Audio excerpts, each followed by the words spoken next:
Bonjour à tous, aujourd'hui nous allons voir comment créer son catalogue. Alors là pour le moment je suis dans un catalogue existant, le mien en l'occurrence. Et donc ce qu'on va faire, c'est qu'on va faire fichier, nouveau catalogue, et on va créer un nouveau catalogue. Voilà, alors vous le nommez comme vous le souhaitez, hein. Démo, catalogue, voilà, Photoshop. Voilà, donc je crée. Alors, moi, j'ai été le mettre dans un répertoire images, hein. Voilà.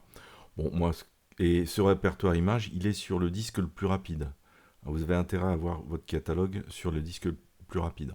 Après, vos images peuvent être sur plein de disques durs externes, hein, à plein d'endroits. Mais moi, je vous conseille plutôt de mettre votre catalogue sur le disque le plus rapide. Et en général, le disque le plus rapide, c'est le disque de l'ordinateur. Donc là, je crée. Donc là, il va recharger, euh, le Lightroom classique, hein, puisqu'on va parler que de Lightroom classique aujourd'hui.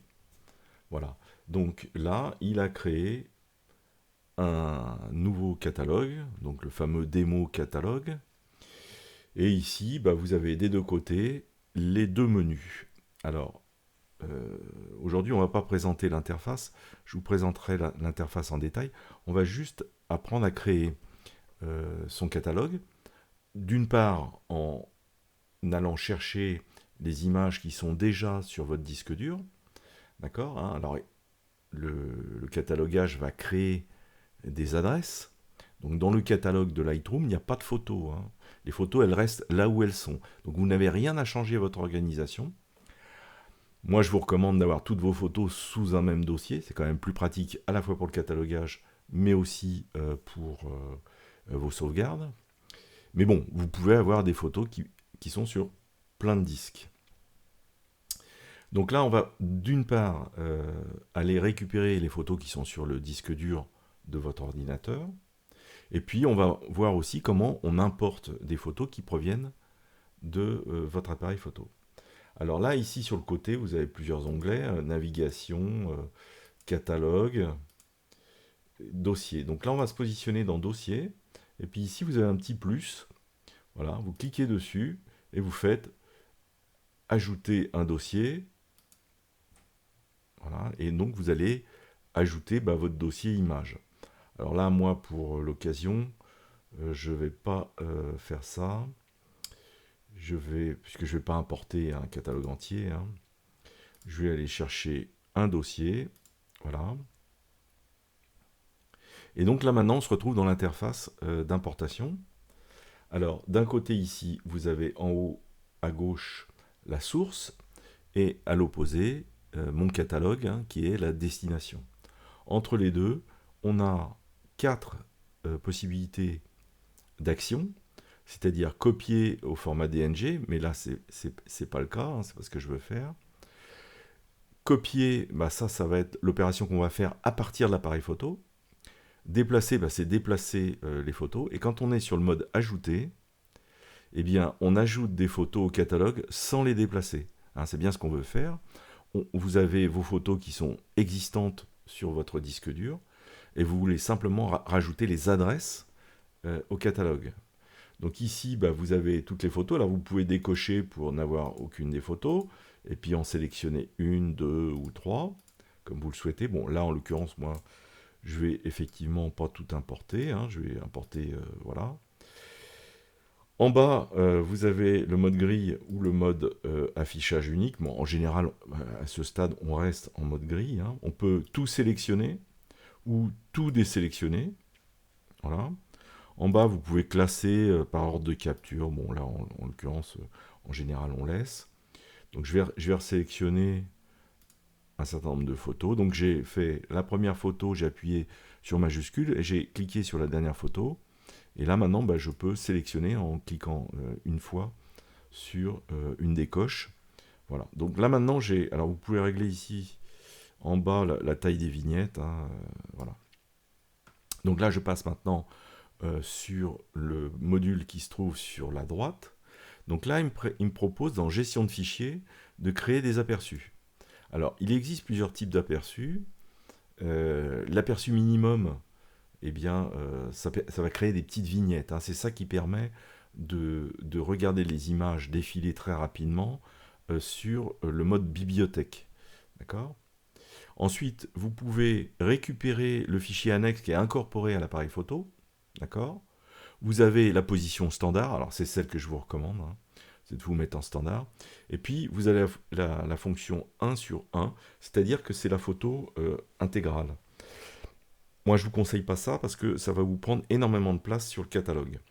Donc, vous choisissez entre standard ou minimum, comme vous le souhaitez. Donc là, moi, pour accélérer un peu l'opération, je vais prendre minimum. Voilà. On peut créer des aperçus dynamiques. Alors, on ne va pas s'en préoccuper aujourd'hui, mais ces aperçus dynamiques permettent de travailler hors ligne, c'est-à-dire quand vous n'avez pas la photo, vous pouvez travailler sur une copie de la photo, en fait. Ne pas importer les éventuels doublons. Ça, je ne vous fais pas un dessin. Et puis, juste en dessous, il y a quelque chose qui est grisé parce qu'il n'est pas disponible. C'est créer une copie de cette copie. Bon, voilà. Et là, en l'occurrence, comme on ne copie pas, on ne fait que ajouter. Il ne vous permet pas de faire de copie. Ajouter à une collection, ça, les histoires de collection, on verra ça après. En général, on ne le fait pas à ce niveau-là. Ensuite, pendant l'importation, il vous propose d'appliquer des presets. Bon, je ne vous conseille pas de faire des presets à ce stade-là. Vous les ferez après, une fois que vous aurez vos photos installées dans Lightroom. Les métadonnées, pas d'action particulière. Hein. Alors quand il y a marqué 100 métadonnées, c'est pas qu'il vous enlève les métadonnées, hein. C'est qu'il ne fait aucune opération sur les métadonnées. Voilà, vous avez terminé. Et maintenant, il suffit juste de cliquer en bas à droite pour importer vos photos. Donc là, vous voyez ici en haut à gauche, il y a un petit curseur qui donne la progression. Voilà, et donc on a importé ici, vous voyez, dans mon disque dur qui s'appelle Tiger 4, il y a l'Italie Calabre, et j'ai importé The Frame. Voilà, donc il m'a pris le dossier répertoire où se trouve le sous-dossier The Frame. Voilà, bon. Et donc j'ai 8 photos. Hein. Si je ferme ici le répertoire principal, j'ai 8.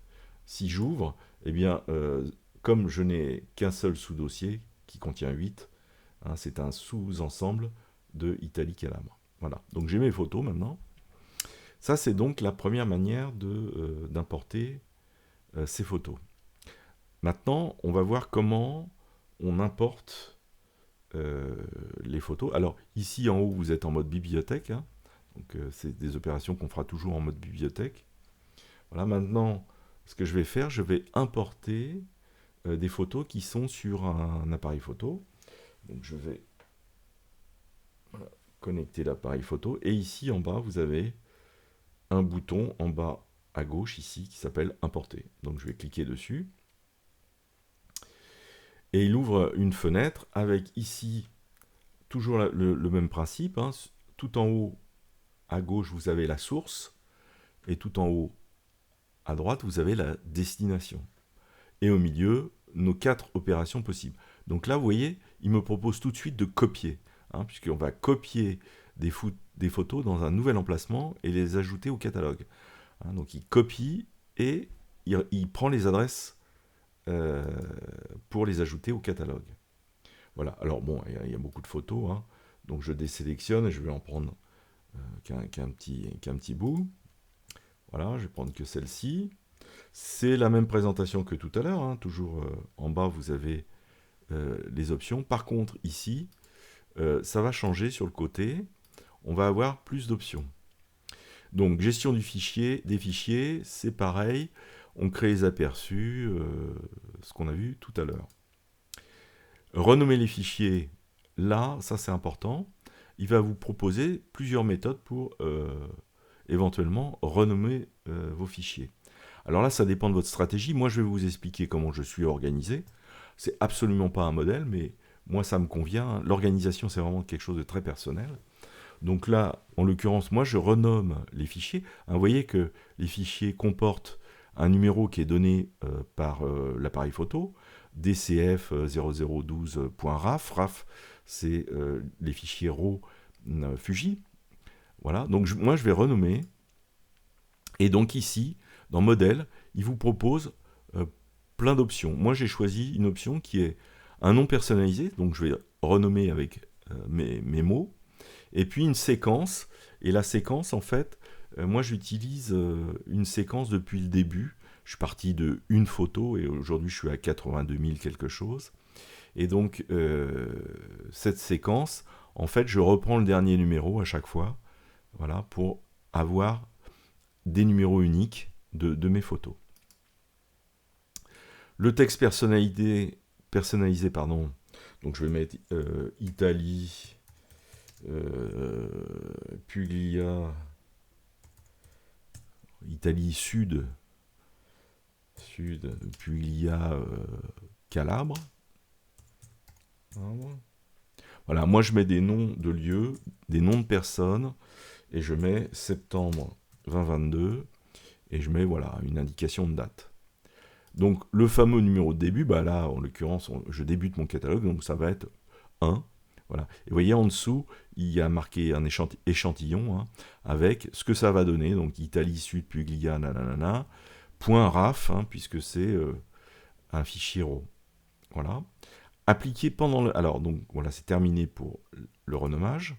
Maintenant, on va passer à appliquer pendant l'importation. Donc c'est toujours la même chose, il propose de paramètres de développement ou des métadonnées. Là, on ne va rien faire.